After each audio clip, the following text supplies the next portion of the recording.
নমস্কাৰ Assamese education YouTube চেনেলটোলৈ আপোনালোক সকলোকে স্বাগতম জনাইছোঁ। ডিএমই যোনটো ৰিজাল্ট আছিলে 4 তাৰিখে অনুষ্ঠিত হোৱা 4 ফেব্ৰুৱাৰী 2024 অনুষ্ঠিত হোৱা এইকেইদিনতে ৰিজাল্ট মুকলি হৈ গ'ল। আপুনি ৰিজাল্টখিনি চাই ল'ব পাৰিব। এটা আপোনালোকে দেখা পাইছে government of Assam office of the director of medical education Assam 6 mile Khanapara Guwahati 22।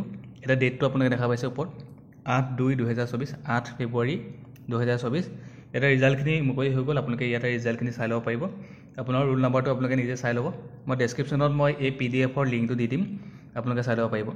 এটা উল্লেখ কৰা আছে আপোনালোকে দেখা পাইছে this is for information of all concerned that the candidate who appeared in the written test for the staff nurse post of Nalbari medical college, তাৰপিছত Kokrajhar medical college, Nagaon medical college, তাৰপিছত Tinsukia medical কলেজৰ যিমানখিনি পোষ্ট আচলতে হৈছিলে dated 5/12/2023 and having following roll number are shortlisted and hereby directed to appear in a skill test.